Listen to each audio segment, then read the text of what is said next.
Good morning, guys. I'm here at Wayne Bodywood. Here when I say good morning, all of the birds kind of go, hello, hello, hello, what ho? Yeah. I'm at Wayne Bodywood. I couldn't resist coming to have a last look at the bluebells, and I'm quite amazed really, because we are into June, like 2 weeks into June almost, and although they're all flattened now and ready to kind of disappear until their miraculous reappearance next year, these bluebells are still here, and I find that bizarre, absolutely bizarre. And I've seen a rhododendron up there as well, which was wonderful. Yes, I'm at Wayne Bodywood, and I've forgotten to bring my mobile. Tusk Rosemary. You should always take that everywhere with you. Well, I've forgotten to bring it, but I think the time is about 9:20 in the morning. Yes. Oh, look at this. What a wonderful surprise. Now, who would have thought that we would have seen this walking around the corner? What a beautiful surprise. Absolutely beautiful. Thank you. Yes. I had a day yesterday of reflection and contemplation, thought, call it what you will, but really, I suppose for me it was reflecting on the nearly 10 months that Samira has been with us, and the fact that she had really originally come to start a new life for herself. And like many people who live in other parts of the world, they have this image of England as being, I don't know really, paved with gold, free everything, a wonderful place to live. And on a lot of levels that is pretty much self-determined, whether it's a lovely place to live or not. Everything's free. You have got to be joking. If you work, you are paying for everyone and everything. I remember it was when I was writing my book, I wanted to see how much of your actual wages you got to keep, and how much of it really went in taxes, and then how much of the stuff you were actually buying you could get for free yourself. And I did this huge great big like problem solve to try and work all of that out, and it's absolutely ridiculous. I mean, basically we're working for something like 30p an hour. Yes, unless my mathematics was horrifically wrong, which is a possibility. It is a possibility. Don't have to believe anything I tell you at all. You know, who knows, I could be a government agent. When I was a child, I used to be a government agent. Me and my friend Anne Wakeling, Christine Wakeling and Anne Wankling. Yes, they were their names. And they dared to take the piss out of me. But they, us three, were all secret agents during the summer holidays. I didn't really like Christine Wakeling at all, so sorry if you're listening, Christine. I doubt that you are. But you were a nasty, nasty person, really. Yes. And you were, well, I'm not going to go into it, but hey, Christine, if you are kind of listening, do drop me a personal message, it would be great to talk to you. But Anne Wankling, she was very nice, very gentle. But we would go to catalogues, you know, like these huge catalogues that came out in the 1960s, 70s. And we would choose one of the models in it, and that would be us. And then we would create our own, like, identities, and we find them in a different outfit and say, this is me, I'm going to dinner now. Oh God. But you know, it provided I'd never played with children who did that kind of thing before, so that was quite interesting. I didn't know why they needed any of the catalogues and the bits and pieces at all, but hey ho. So yeah, I've forgotten what I started with way back there now. Yeah, but I used to be a secret agent anyway. Yes. I think my name was Joe. I think I liked the name Joe because it could be a man or a woman, and that would fool the people that I was hunting down. Oh, but anyway. Samira. What a day she had on the day she left, I'm telling you. She had her breakfast with us in England. She had her lunch in Turkey and her dinner in Iran. And she had a three-hour layover in Turkey, bless her. But anyway, when we got to the airport, and we were waiting for security to come for her, which wasn't so bad. It was one woman in uniform who came, and you know, we got there early, as we were told to do. And bless poor Samira, unlike all the other passengers, was not allowed to check her bags in and then stay with us and go for a coffee, and that's the train, for those of you who don't know. No, she wasn't allowed to do any of that. She was taken for detailed security checks, whatever they may be. Probably seeing if she cleaned her toenails and make sure she hasn't got any microfilm under there. Yes, bless her. So we had planned to kind of spend 2 hours with her.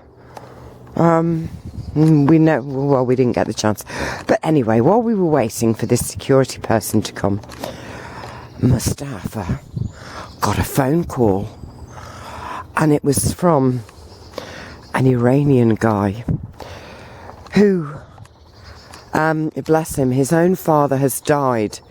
So there's a whole protocol in Iran to marriages and proposals and all of this, which involves having the head of the family, the male head of the family, go and ask for the hand of the woman that the man desires. And the thing was that this particular guy, Khaybar, very nice guy, I've known him for 12 years, his father died, unfortunately, politically in Iran, and he is the head of the male household, and in fact lives in England.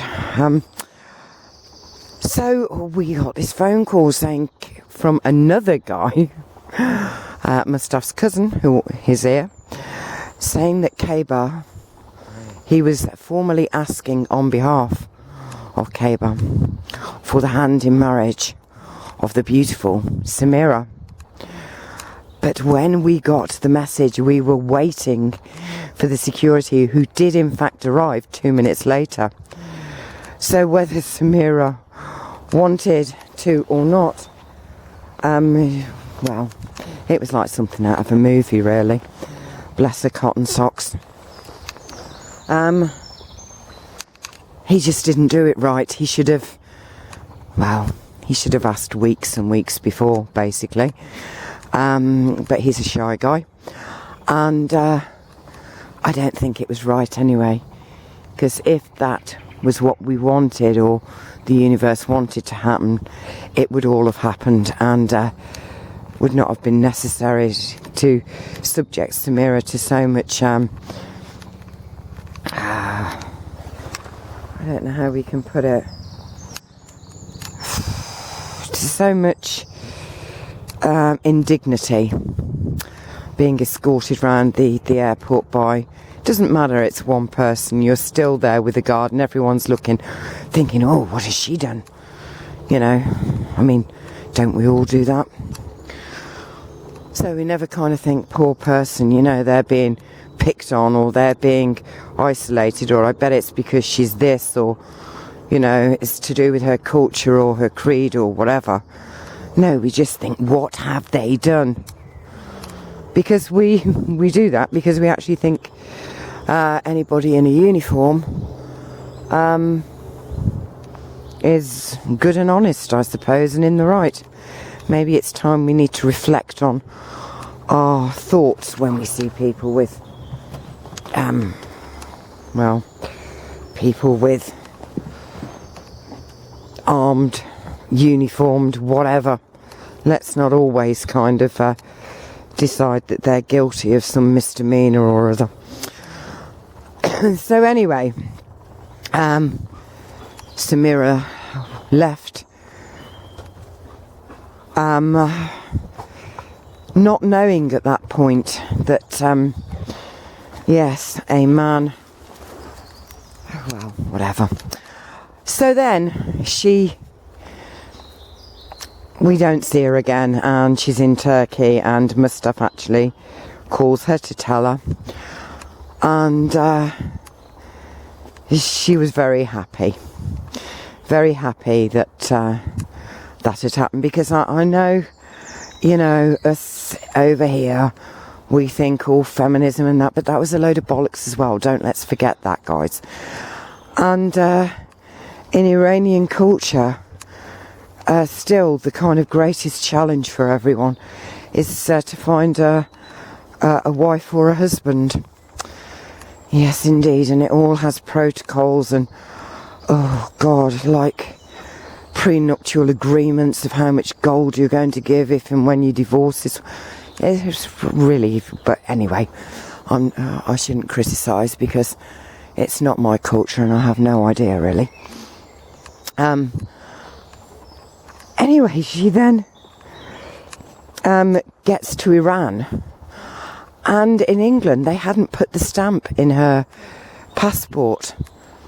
Thank you, England, because that meant when she got to Iran, there was no queries over, excuse me, madam, you left over, you know, way back in August, or whenever it was, on a 3-month visa, and 9 months later, you know, because that would have been giving them room to kind of, well, ask lots of questions. But, yes, so that was fantastic. There was some kind of kerfuffle with one of the other people. So, yes, Samira's thing didn't get stamped. How incredible. So she gets to Iran and doesn't even get her bags searched. Fantastic. So, then she had only been in the house sort of a few hours, and she got a telephone call asking for her by name. Now, there is a lottery in Iran, a lottery system, and it's kind of done in families or communities. So it doesn't allow for the millions and billions of money that we would seek to win in our lotteries. It's normally £1,000 prize, but we have to remember that £1,000 is like 6 months' wages. Anyway, she got the call to tell her she had won the family lottery. How marvellous. So, what a day it was for Samira. Breakfast in England, marriage proposal in her last minutes here, luncheon in Turkey, dinner in Iran, and a win of the lottery. All packed into 24 glorious hours. Fantastic. Anyway, I haven't shut up speaking really, have I? It's just so beautiful, isn't it? Sounds of the birds. I miss her very, very much. I mean, Mustaf, bless him, he's been deeply upset. And I realise how wonderful it has been for him. Yes, I do. Anyway, guys, I don't know how long I've talked for because I haven't got a phone, a mobile to have a look at, and I can't remember when I started. I don't know. I wonder if this counter here means anything. 12.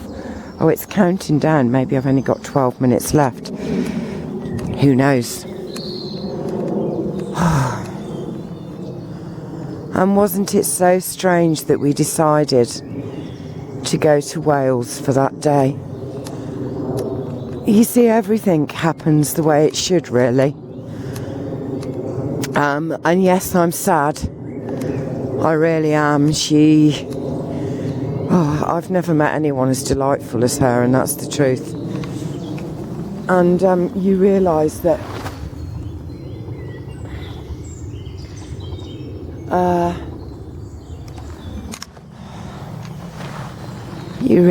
we think, and we criticise and we pull to pieces, and we have no idea. No idea. Anyway, I've been very interested in the Bilderberg, Jam Noise and JSB007, keeping us up to date there. I'm going to watch what David Icke said soon, as David Icke did a video, or gave a speech. And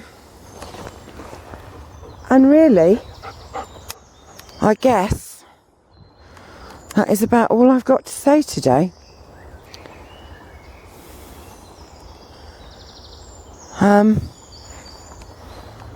Yeah.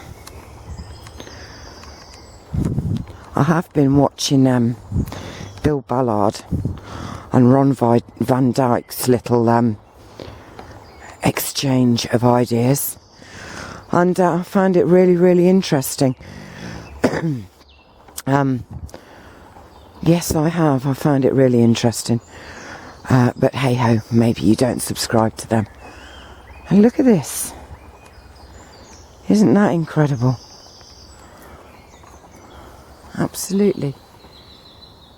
You know, maybe if we just left trees, there would be great big bushy things and not these long trunks. Do you know what I mean? Yeah. Well, I have another doggy here and another human being. So we'll go and say hello. We say hello. Good girl. That's a good girl. Hello. Come on then, honey. Hello. Hello. Yes. Samira was amazed about English women. Not that I'm saying we're all English here, but the label of the women who reside in this country is English women. And she says every English woman has at least one dog. And it's the dogs give us our freedom. I told her that, you know. I feel I could go anywhere with my girls and no one would bother me.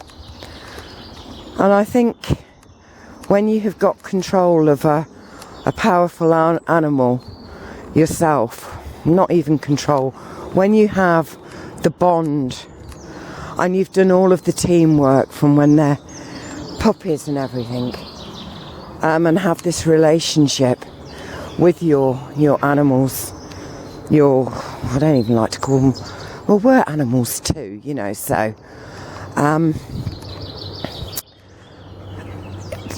I just know that I'm protected.